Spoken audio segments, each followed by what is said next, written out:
What is going on? Welcome back to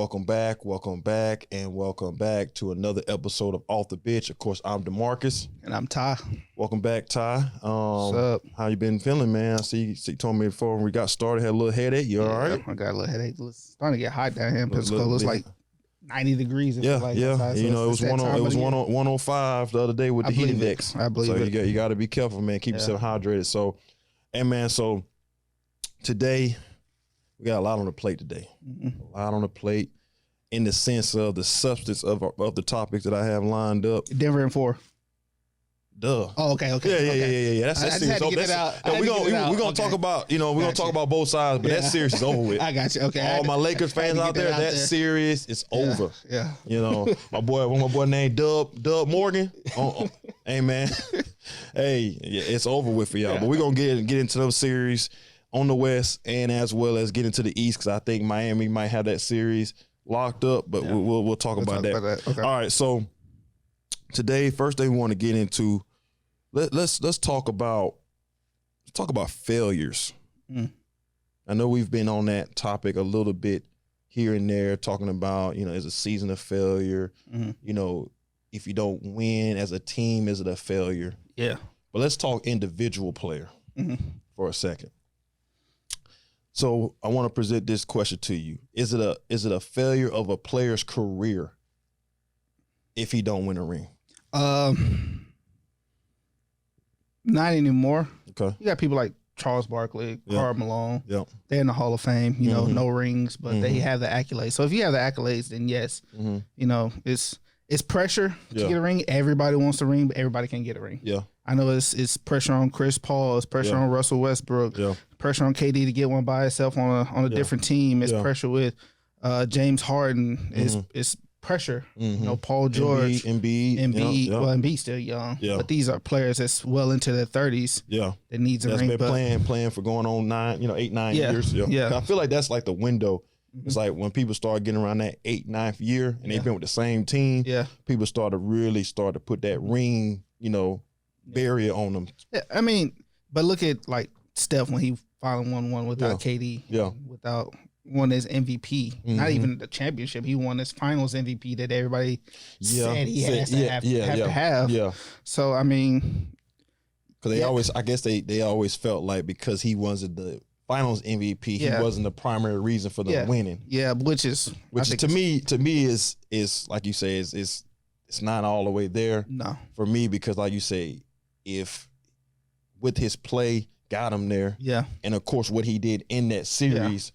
I think Andre had one better game than he did. That one. I think it might have been. Even then, I still don't think that Iguodala should have got it over him. No, because I say, Iguodala was getting the looks and the opportunities because of Steph Curry. Yeah. And that's how I look at it when you talk about Finals MVP. Is like, what is your impact on the entire series and the game plan for the series too? And I think with the new awards, the Western Conference, player and the Eastern Conference player kind of impacts as well now. But pressure, I think it's pressure in the league. It might be more pressure on us giving it to the players, but do they care? They probably don't. No, like I said, you got Hall of Famers that hasn't won a ring or, jump ship late and won a ring. Yeah. And, Tracy McGrady tried to win 2013 with the Spurs. Didn't get it. Yeah. I think his best opportunity was when he was with Houston. Because I felt like he had enough pieces, with Yao Ming and the other guys, around him. But I just think, like I said, especially in the West, it's always been known it's harder to win in the West than it is in the East. Yeah. Because it always feels like those franchises just have the better players especially now with everybody matching and, building super teams and wanting to play with so many other great players. They all seem to fall into the West. I feel like the East teams tend to try to build their teams a little bit more and maybe get one guy to come over. Yeah. But as a whole, as a roster, they kind of build them from the ground up. Yeah. So, but that's why I was wondering, what do you think? Because I honestly feel the same way like you. I don't think it's a failure as a career because, like I said, it's very hard to win a championship. You got to get a lot of things to go your way. Yep. Sometimes teams got to have injuries. Sometimes, you just got to be clicking just right. Yeah. Like we were just talking about before we just got started. You look at Miami. You got Jimmy Butler. playoff Hemi. And you look at his roster, there's no way with his roster you would think he'd be in the spot he's in without having some other like big name star next to him. Yeah. But what he's showing everybody, I truly believe that what he was talking about in Minnesota and what he was talking about in Philly is that you just got to have a will and want to win and then just follow his lead. I think it's different though. I don't think he can do that in the West. You don't think he can do that in the West? Mm-mm. So you don't think Jimmy, if he was on one of these Western Conference teams, if you take Miami, put him in the West, and put another Western Conference team, I don't think he'd get this far. Really? Really. What have you seen? You got to think like what he was missing. Because he was missing Giannis 2 games. They won. Okay. So. No, I will give you that. I will give you the first round. And then Knicks. Knicks are the Knicks. Yeah, Knicks are the Knicks. Boston, they're beating Boston. That's what I'm saying. They're beating Boston now. Boston's having something internal. I think it's more than just basketball with Boston right now. I feel like the same thing that happened with Golden State. They just couldn't get over the hump of the punch seen around the world. They couldn't get the chemistry back. I felt like there was some beef going on, and I feel like in Boston, for whatever reason, I don't think the players are really all locked in together as a unit as they should be. Yeah, I think the same thing in Boston. Because the lapses of defense, and then like I said, they turned into this jump shooting team that I don't know where that's come from, which is just out of line for me for that team, especially with the the size they got in Robert Williams and Al Horford and Grant Williams and all of that. Yeah. I think they should be inside out more than they are anything. So, but I'm not knocking Miami. I'm loving what they're doing. But I'm just saying, like, if you put Miami in the West, I don't think this team would possibly make it out of the first or the second round. That's just because they in the AFC. It's a reason they're in the AFC. No, I agree. Now, so they all year long they have struggled to put their feet forward and have a winning record and injuries and all that stuff. So I will agree. They'd be the same seed in the West. Yeah. But then, like I said, they would have played Denver that first round. I don't know if they have enough to beat Denver. But we're going to find out. Like I said, right now they got a lot of rhythm. Yep. So if they keep doing what they're doing, they might end up meeting Denver in the finals. Yeah. All right. So let's transition to music real quick. It's different for us. Yeah, it's different for us. So I saw off the beat. Off the beat. So I saw a comment about this on Twitter. So I wanted to get your opinion on it. Who would you say, music artist wise, is the best you've seen that got like game? Game? Yeah, that can hoop. I mean, you can go Cole. He's a semi-pro. Okay. And also, too, comment down below. Let us know who you think. And it's not no particular artist. It can be rapper. It could be country music singer. Whoever. Yeah. Whoever you've seen play ball, who you think's the best? I think, off the top of my head, I'm thinking of Cole. Like I said, he's a semi-pro. Okay. And or if that league is a pro, then he's a pro in Africa. Yeah. I was finna say I've heard some people say, is it Dirk? Maybe I think. Dirk might have a jump shot. Mm-hmm. Yeah. And it's another name I'm thinking of. You probably gonna say it. Who you got? So right now, my number one is Chris Brown. I would say Chris Brown's probably the best I've seen consistently. Like I say, J. Cole can play, but I think Chris Brown, I would go him over Chris Brown. I'm going J. Cole. You going J. Cole? Semi-pro. Yeah. He's there. Yeah, that's true. He has a jersey with his name on it. That's true. So, that's true. Yeah. That's true.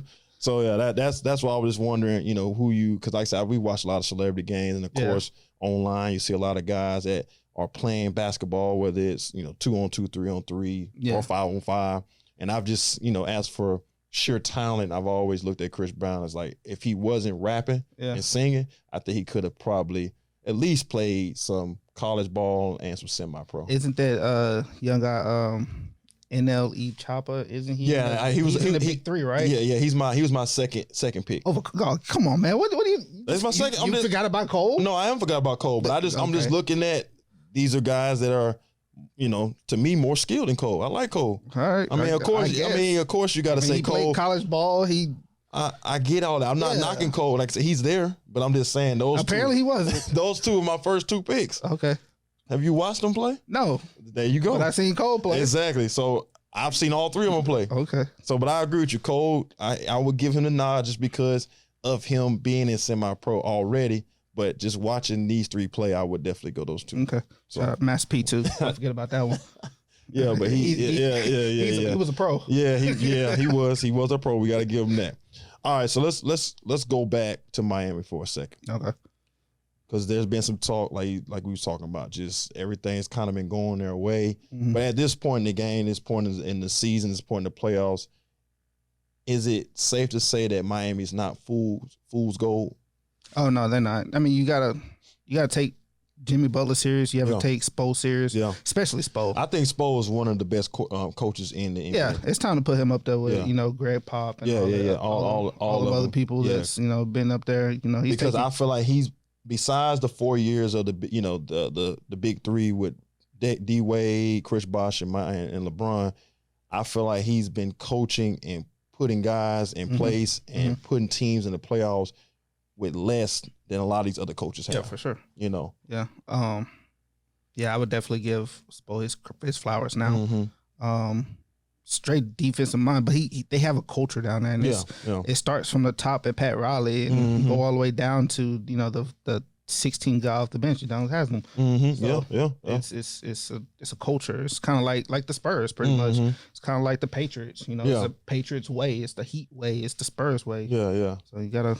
And speaking of my Spurs, man. Oh, speaking of my Spurs, I'm glad you brought that up. Yeah. Because I don't know if anybody's been on a rock or anywhere, but if y'all watched the draft lottery, we got number 1 pick. I'm excited about that. I know you see my comment. I booed y'all. Hey man, I want to let everybody know out there. I don't want to hear all this talking about it's rigged. I don't want to hear all this complaints about us getting number 1. We are well overdue for some type of pick like that. Y'all had like what, 4 of them? What are you talking about?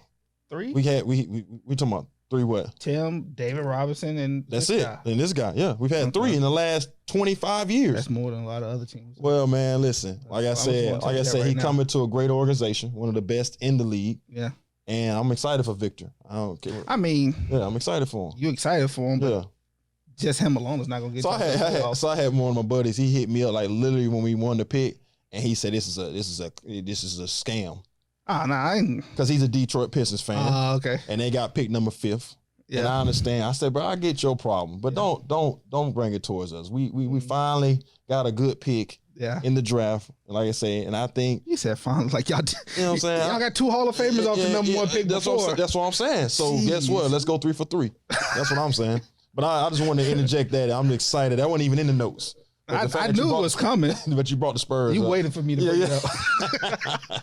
I knew you were going to eventually bring the Spurs up. That's why I came like that. So I mean, y'all still not a playoff team in the next 2 or 3 years. So I'm cool with that. I'm cool with that. You can have this. I'm cool with that. Because guess what? Small victories, huh? I'm good with that. Okay. We're going to extend Pop for about 20 more years. You're going to be a robot. We're a robot coach. So we're going to stay here for 20 more years. But yeah, we going to be good. So all right, I just wanted to get that out there, let everybody know down there that we good with this. Hey, go ahead, brother. All right, so let's talk about Boston, because we were watching Boston. Yeah. Struggle. I would say all 3, series I've watched, I feel like they've struggled at some point. I feel like they struggled with Philly. They definitely struggled in Miami. And in the first round with Atlanta, I feel like they went way too many games with Atlanta. Yeah. I feel like they six games. That shouldn't have been no 6. It should have been at least 5, at the most 5. Yeah. But to go 6 games with Atlanta, to go 7 games with Philly, literally having to have a heroic game 7 50 piece from Tatum, and then now in Miami. So would you say if they lost this series, they lose these next 2 games, or they get swept, however it comes out to be, they lose the series, would you say it's time to break that team up? I think you break the surrounding support cast up. Okay. I'm not going to let Brown and Tatum go, even though they both finna get over probably $500 million between the 2 of them. Yeah, they're going to pay them some big bucks. So I mean, to keep them, you're going to have to, what I'm saying, which is going to handicap the rest of your roster. Yeah, for sure. So, but you got like Al Horford, he's on the last leg of his contract, so he's gone. So that's a big cap. Just paid Marcus Smart 2 or 3 years ago, so he's still going to be there. He's still going to be there. Got Brogdon under a nice lucrative contract too, so he's still going to be there. I think you got to pay Robert Woods. Yeah, to keep him. Which I feel like there's a important role that he plays in their front line, their back line of their defense. So they need to keep him. Yeah, I think it's just also young coaching against experienced coaching as well too. Like Spo knows the ins and outs of how to change and make fly moves and stuff like that. That this coach is still young. You know, granted he's been on the roster since he was 20 something. But But this is his first year calling the shots, and he's not calling the right shots right now. So, I think you break the supporting cast up, but keep the core cast. Keep the core. Yeah, you definitely. I agree with you. You definitely got to keep Tatum. You got to keep Brown. I know it's been a lot of talk. Cause my dad, he's a huge Boston Celtics fan, and I know it's been a lot of talk about trading. Brown, keeping Tatum, because they feel like Tatum's more number one than Brown. I feel like they're 1A, 1B, because I feel like there's games where Brown has gone crazy and carried them to a win. And I feel the same thing with Tatum. I just feel like it just depends on the matchups and what team they're playing in the situations of the game that I've watched. Both of them have huge impact in their winning. Yeah. But right now, like I said, I just think that like you was talking about, there's something going on that's just causing a little bit of some blockage for them to be able to do the thing. But I don't think you get rid of them two, but definitely supporting cast wise, like say Derek Whites of the world, Grant Williams of the world. I don't know if you necessarily keep them. I like Malcolm Brogdon with them. I do too. I think Malcolm he can be used more defensively than they are using him. I feel like you can put him and Marcus Smart on the floor more together to kind of, really solidify that defensive, front court. But I know they like to use Derek White because he shoots a little bit better than Malcolm Brogdon, but not a ton. Yeah, in that case, then where do Robert Williams fall then? Because he's fourth quarter, he's basically getting almost DNPs in the fourth quarter. Yeah. Because they use more Al Horford to kind of spread the floor. But I think you're going to have to either go to the core lineup or you keep your five out there and keep Robert Woods out there, because somebody got to guard Bam, and Bam is killing them on the offensive rebounds. What, he had like 17 rebounds the other night? Yeah, that's true. That's ridiculous. Yeah. So, that's what I'm saying. So but Al Horford down there to stretch the floor out on the offense, but yet you need Robert Williams down there to guard the paint. Okay. All right, man. So let's talk about Grant Williams for a second. So I saw a video, and he called him Jimmy Jordan. Jimmy Jordan, because Grant Williams went to poking the black grizzly bear. So what did you first of all, what did you think about the whole trash talking, and then like I said, do you think Grant Williams just put them in a very bad spot doing that? Because I feel like that's a Dylan Brooks and LeBron type situation where he poked the wrong player. I think it's more of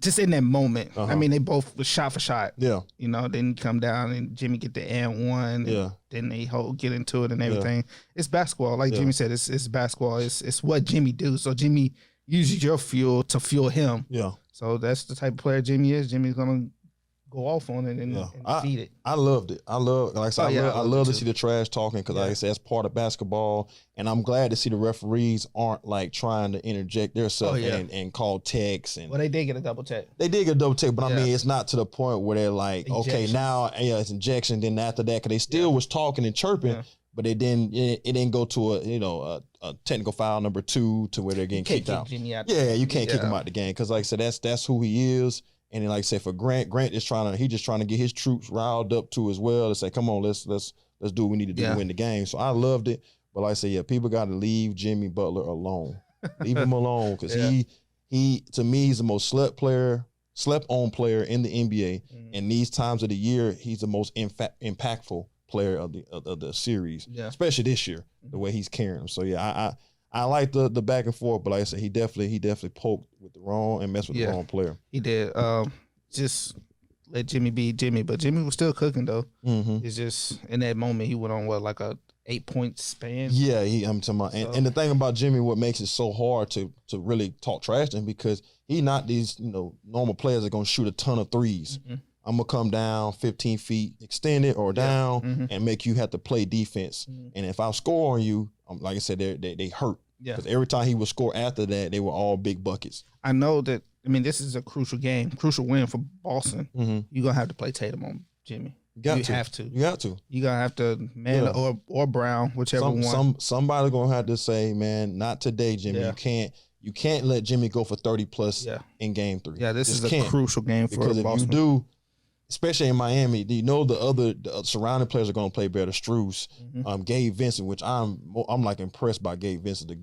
From what he's doing to be undrafted, basically free agent signing for Miami to come in and play the way he's playing.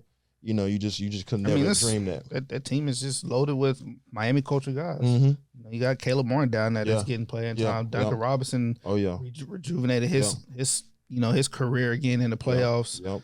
But you gotta guard your players and do what you need to do. Kyle Lowry, he's playing big too. But you gotta watch out for of course, you got to keep your eye on Bam. You got to keep your eye on Jimmy and Tyler if he comes back. So they still gonna have a good, like I said, good group of guys, good culture around them in that system. All right, let's talk about KD for a second. So KD just he's done this year. With Phoenix, which I feel like the Phoenix experiment so far. In Cancun?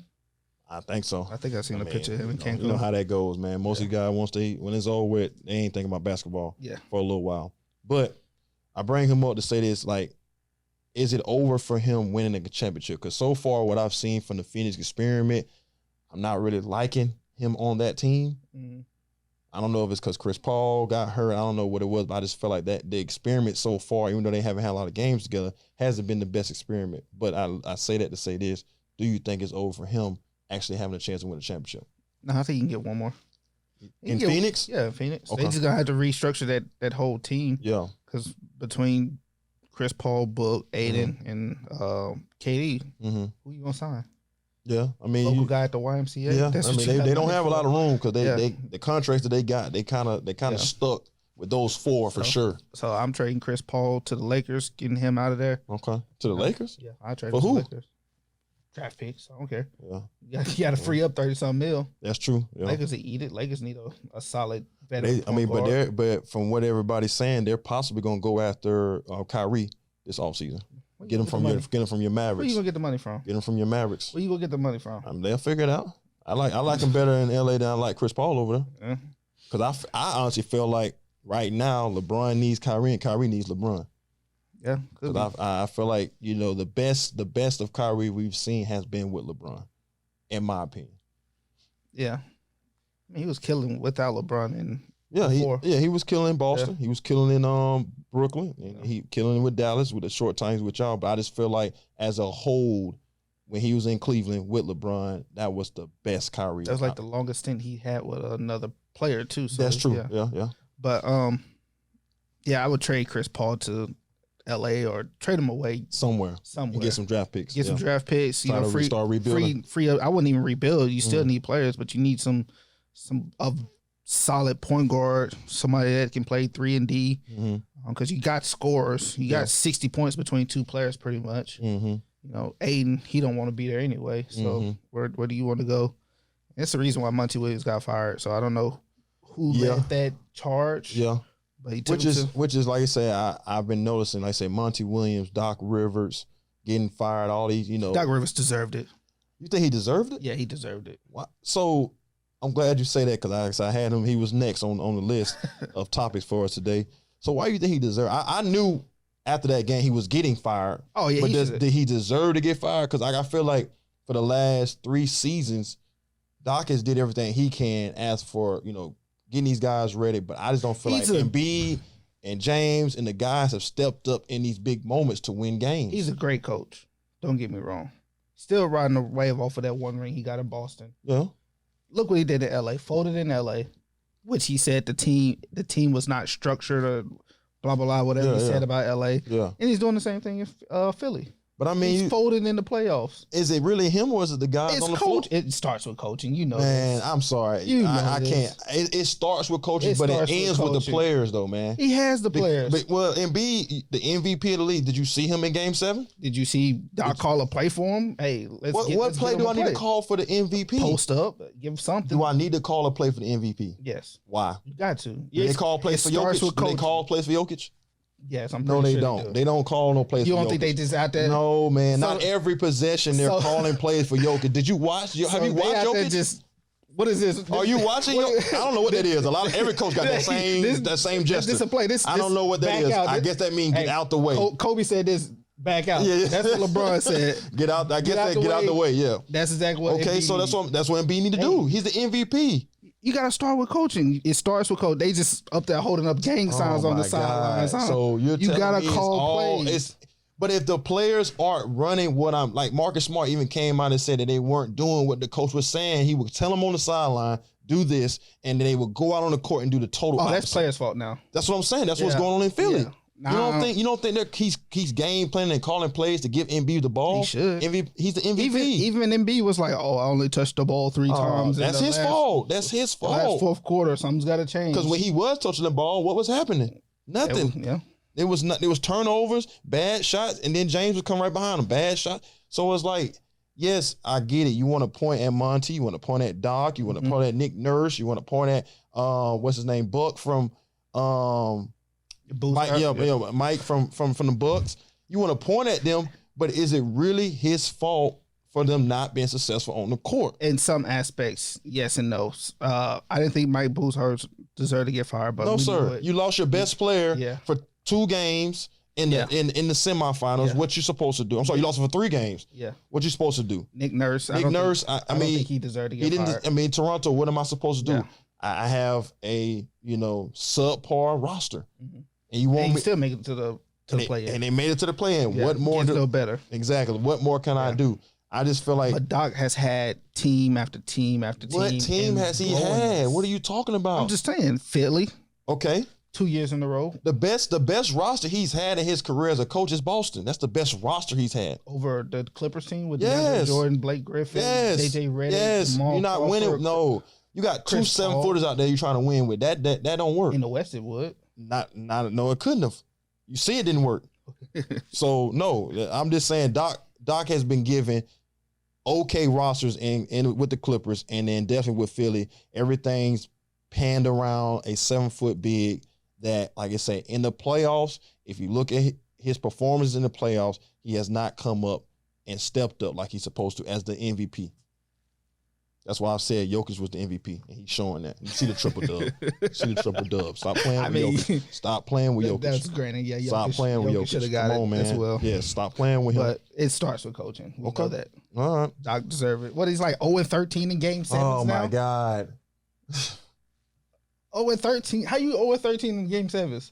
Listen, he's 0-13 because guys aren't stepping up. He blew, a 3-1 lead? Guys aren't stepping up, man. Jesus. Come on, man. It's coaching. So should your coach be fired in Dallas? Yeah. He should? Yeah. I've been saying he should? Yeah. Okay. Yeah. With the roster that y'all got? Yeah. Okay. He should be fired. Yeah. All right. Look, I ain't the gym. Okay. He would have been gone the day after. That's crazy. That is crazy. Them boys aren't playing, man. They got to show up in big moments of the season. This is why I keep going about the bubble. I know players have come out and said it was tough because you didn't see your families and all that stuff, but this is why I feel like the playoffs need to have what we're seeing right now, the drama, the theater, the problems of playing on the road, because you get to see players aren't really doing what they're supposed to do. Mm-hmm. That's just my thing. Like I say, players got to play better to protect some of these coaches. And Doc, I knew he was going to get fired before the game even ended. When that third quarter happened, I knew he was gonna get fired. I knew he got fired Game 6. Yeah. When he blew.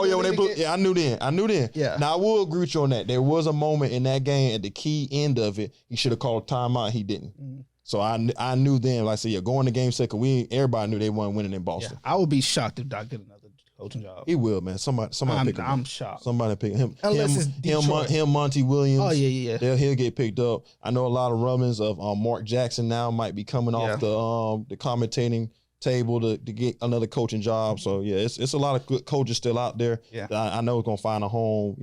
If not by the draft, definitely right after the draft, especially all this young talent that's coming out.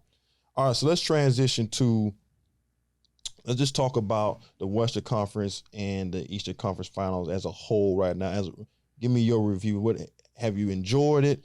Has it basically unfolded like you thought it would, or are you seeing some things that you didn't think you would see?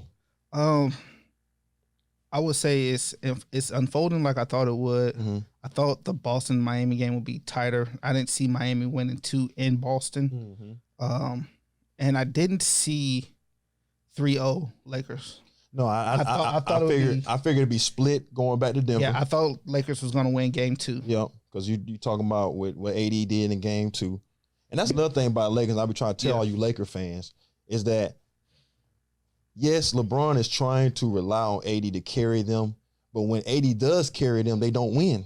Yeah, what he had 41 in the first game? Yeah, you know what I'm saying? He had, you know, so the games where he's doing what y'all want him to do, y'all don't win. Yeah.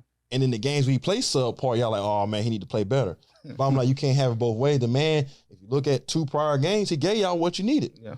Now I said game 2 came up short because he just didn't shoot well. But then he was 16 for 17 from the free throw line, had over 15 rebounds. So, and then in game 3, he balled. I mean, you as a whole, y'all just not putting in the winning system to win on those nights when he's actually doing good. Yeah. So that's what I say. But yeah, that definitely surprised me too. I've been looking. Do you think LeBron expanded all his energy towards Golden State too? Because he's looking a little sluggish out there. I got it on here. I was gonna make it a topic, but now I'm glad you brought it up because I was telling some of my other buddies, LeBron looks old, man. Yeah. He just look. I mean, old. He's 38 years old, and I don't mean that in no disrespect. So please don't get in the 20 comments. Plus years in the NBA. And listen, hear me out first on what I mean by he looks old. Yes, he's 20 years in the league, got a lot of miles on his body, and I think he's exalted all his energy to beat the Warriors. Yeah. And now in this series, he just doesn't look like he has the energy to do what's necessary. Because I feel like he's deferring to everyone else. You have to, yeah. You kind of have to, but at the same time, like even when the moments where it's like, okay, LeBron, you can get downhill at this moment, and he's just not able to get downhill. Don't forget, he still got a bad ankle. And and that's what I'm saying. So the injuries of this year, and I think just the mileage, and then playing 36, 37 minutes a game all year long, and just all of the work that has been put in to even make the playoffs. I think he just wore him out this year. Yeah. Now, is he done? No, I don't think he's done. Nah, he still got probably about 2 or 3 years. He still got, because, you know, Bronny's coming, so he's still trying to play till Bronny gets there. But I just think in this series, you're seeing what the burden of the team and just trying to carry the load has done to him. And like I said, but one thing I wish he would stop shooting all these jump shots. I mean, he's at the age now. He's just shooting, but I'm saying he's just shooting too many jump shots. I mean, that's the same thing that Kobe said. Once your body get to that age where you can't physically drive no more, you just gotta settle for a mid-range. That's why he became one of the coldest with his mid-range. Yeah, because like LeBron, he's like 3 for 26 or something for his last threes he shot. Yeah. And like it's just bad, man. It's just like I said, they're just in moments where it's like, I get it. Like you just said, he just can't get by. Yeah. He can't get to the next layer of defense because of the injury. And just like I said, I think he's just wore down. Yeah. I think he just wore down. So he's just looking old on the floor now because he's just, okay, let me just give it to other guys and let them try to get going so it opens up for me. So I see the strategy in what he's doing. It's just not, equaling out to wins now because he's not having it. I feel like his impact is not like Jokic. His impact's not like Jamal Murray. It's not like the other guys that's left in the playoffs that I'm looking for LeBron to be. But I understand, too, like I said, he just got a lot of miles on his body. But overall, like I said, I'm surprised about Denver and Miami. But I think it's going to be a Denver and Miami finals. Okay. So if Denver and Miami, complete the series like we see it, who you think wins in that matchup? Denver. Think Denver? Denver in 5. Denver in 5? Okay. I think Miami will get 2. I think they'll get 2. Denver got good defense. They can put defense on, Bam and put defense on Jimmy. Yeah. So they got players that can go out there and run with them. So, okay. I mean, Miami got defense as well, but I don't think nobody in this league really can stop. I think Jokic. People just was not really pay attention to Jokic when he told them, I'm not worried about the MVP. I'm worried more about winning the championship. And I think his game has turned to that lane of I'm trying to do everything to win a championship, and in which he'll be the Finals MVP, no problem. But I think that's a more important MVP to him than the actual. Jamal Murray has some good games. They wouldn't give it to Jamal.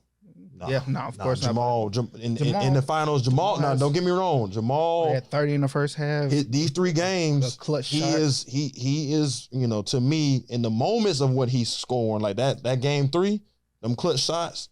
That's why they won. Yeah, but Jokic is that team's MVP. Jamal Murray went 20 for 29. Yeah. That's crazy. That's crazy. So people got it. And in our next podcast, I want to talk about. I was talking to one of my coworkers. I want to talk about, these Kentucky guards that's in the NBA. It's a lot of them. It's a lot of them. A lot of them. It's a lot of them. We can kind of break down who we think is like the best amongst all the Kentucky guards. Let's not just do Kentucky. You got others. That's what I'm saying. I want to go across. I want to go across the landscape of college players. We need to get a list of all. Yeah, yeah. We're gonna go from. So we can go to guards, forwards, and then of course bigs. Yeah. If we want to call them bigs. Okay. So we'll run through that. Yeah. All right. So transition real quick. I know in the news the other day, Jim Brown died. 87 years old. So let's talk a little about Jim Brown. What do you think about him as a activist and as a player, football wise?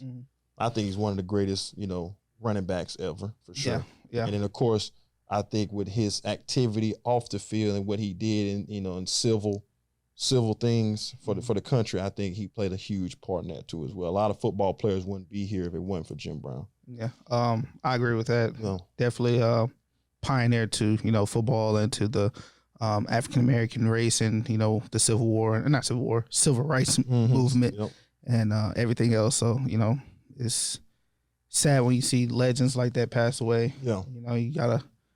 Luckily, he was given his flowers. He had appeared in movies, appeared in acting and stuff like that as well, and did what he could for the culture. Yeah.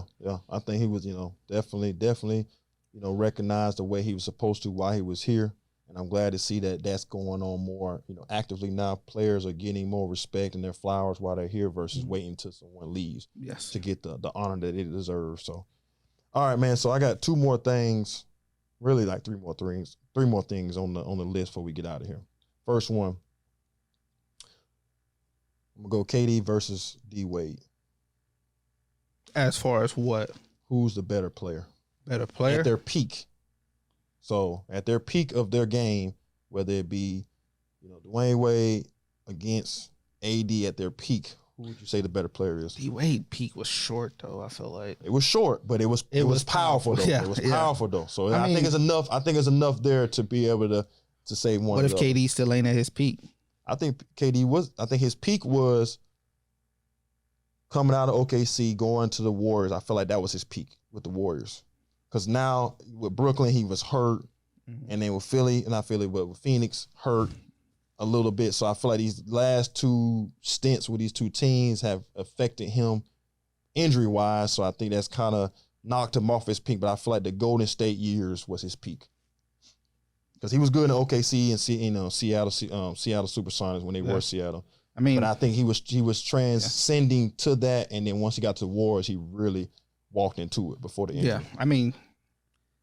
Yeah, somebody described him as best as a plug and play type of guy, KD, and I think that's what he is. Like D Wade carried Miami to that finals, and beat my Mavs, but down 3-1 by the way.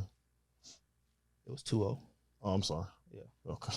Put some, don't play it. It was 2-0. All right. Yeah. But he had a dominant center. I'm not taking nothing away from D Wade, but I would say D Wade just because it's Wade County. Yeah. They don't have nothing called KD. I was something. I was going Wade too, just because you wanted me to go KD, huh? No, I just wanted to see. I just want to throw it out there, but I was going Wade too, just because of his ability to handle the ball, his ability, and then defensively, how locked in he was defensively, and then like I said, just his natural impact on the game, and I think if injuries didn't load up on him like they did, I think he would have played even longer and probably had more great moments than what he already did. So that's why I say overall, granted, KD's a much better shooter, free throw shooter, all that than D Wade, but I think overall player, I would go D Wade. Yeah, I would go D Wade too. Just with that span between Shaq leaving and LeBron them joining Miami, that was a crazy span too. Crazy span, yeah. And then to do what he did with Shaq at such a young age in the NBA, and nobody saw him doing that, especially coming from where he came from. Yeah. All right, so last two things I want to get into, man. I know everybody's watching. I'm sure you've seen the topic, but I want to say this for the end of the. And I'm gonna let you have it at the end of the podcast. I feel like this is the DeMarcus time. So, John, which one is camera? He need to figure out his camera. This is my camera. So John Morant is caught on film, on live, on camera, whatever you want to call it, again, with a gun in his hand.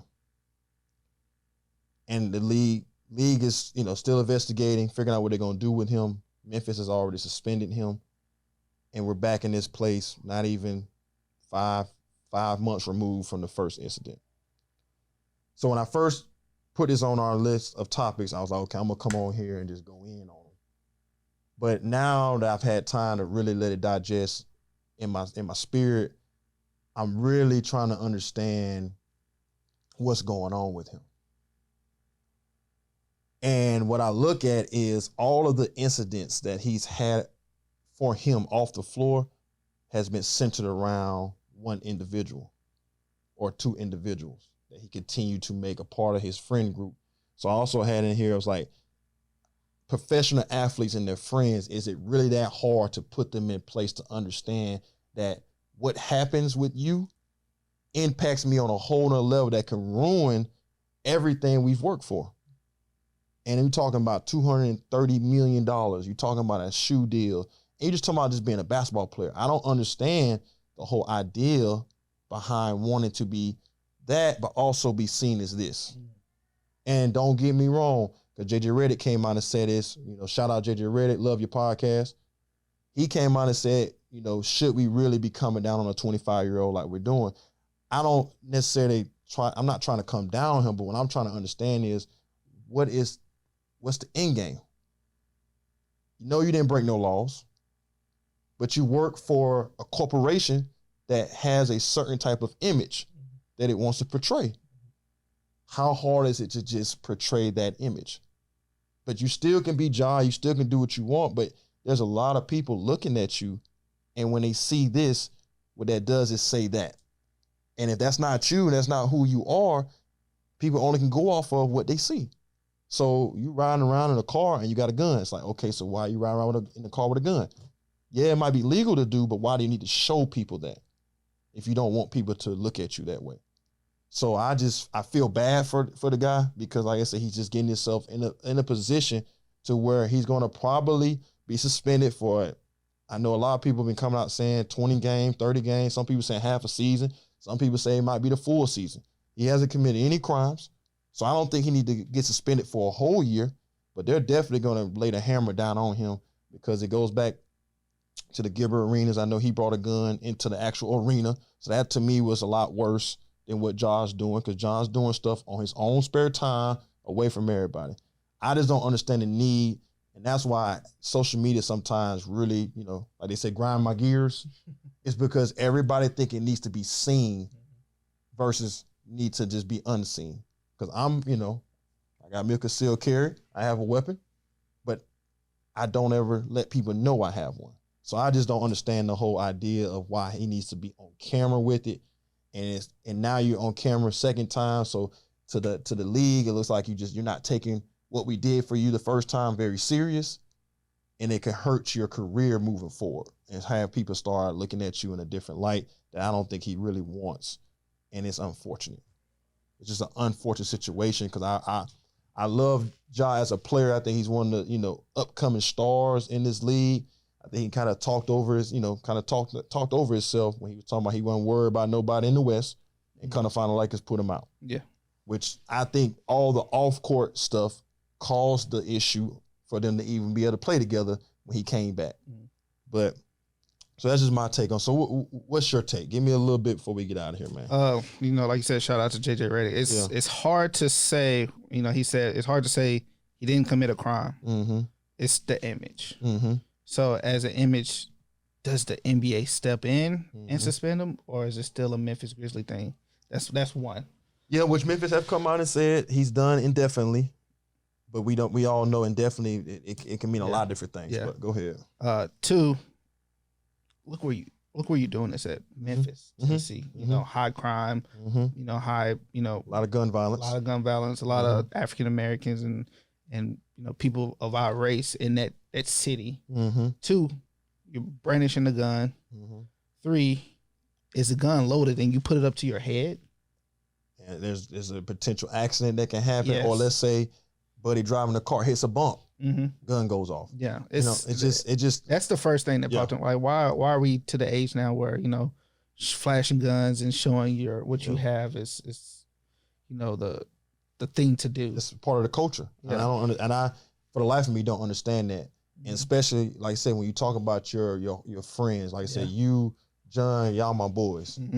But if John is allowing something to happen on the podcast or allowing something to happen when we're out in our private life that affects us on a larger scale, then I'm like, okay, I got to start looking at that. Because like I say, you're hanging out with people that are, whether they're influencing that or whether they're allowing you to do that instead of saying, hey, man, Ty, you ain't got to do that, bro. Yeah. Like, nah, put that down. Like, I'm about to go on live. Yeah. So you know how the NBA tripping already about you being on live. So look, bro, let's put the gun down. Let's not even put that in there. We can jam out, do what we want to do without impacting your bag. Yeah. And that's why I feel like that has to be more looked at. It's like, man, look, as my boy, look out for me. Not only just in the good times, but in the bad times right now. Be that positive influence on me. Did you see the video? Yeah, I saw the video. He took the phone down quick, though. He did, though. He tried to, but like I tell people, the power of the internet, the one thing about the internet, bro, is that once everything. They can freeze frame anything. And if you saw everything, I'm sure John saw it. Yeah. Every screenshot, you clearly see the gun in his hand. Yeah. But I mean, it was probably a microsecond that flash happened, because even his homeboy like, oh, you could tell he was like, wait, whoa, I wouldn't even expect you to do that. Yeah. Because like I said, the first frame, he's just jamming. Yeah. And the friend panned back to him, gun, oh snap. Yeah. Too late, and they tried to delete it, but at that point, it's on the internet. It ain't going nowhere. There's a reason why it take you 18 days to delete your Facebook page. Didn't know that. It takes 18 days because they ask you specifically each picture. You sure you want to delete it? You sure you want to delete it? Are you sure you want to delete it? And it gets to a point in time where you're like, man, you know what? I'll just keep the page. I ain't even trying to. You know how I know? Because I know. I tried it. Long time ago. So good luck deleting your Facebook page. They want too much information from you. That's for another conversation. But yeah, man, it just, like I said, on a serious note, like I said, I just hope that Ja can learn from these situations, learn from these moments, become better from it, mature from it, and understand that at the end of the day, it's about what they want to see more than what you care to be. So that's why I just don't understand the infatuation with the youth of needing to portray some type of, level of gangster or whatever it is. Because I remember growing up, and gangster rap has always been around, and that type of mentality has always been around. But when you were an athlete, you realize, whoa, I'm just an athlete. I might know some people that's like that, but I don't want to, mess up something because I'm trying to be that. So. Yeah, for sure. But as always, man, y'all comment down below. Let us know what you think about that particular topic. Like I said, because I know a lot of different people have a lot of different feelings on that. Like I said, he didn't break any laws. He did nothing wrong in the legal, sense of everything. But it's more of, it's a bigger picture of, like I say, image-wise, what you're trying to portray. So, like I said, comment down below. Let us know what you thought of this episode. As always, make sure you like us on Facebook, follow us on the Facebook page. Of course, subscribe to us on YouTube, help grow the channel. Channel's growing every single day. I appreciate all the love that we're receiving on, and also follow us on all of our other social media platforms. And then, like I said, on the next episode, we will do our very best to implement new things for you. But as always, thank y'all for watching, and me and Ty catch y'all on the next episode. Until then, peace.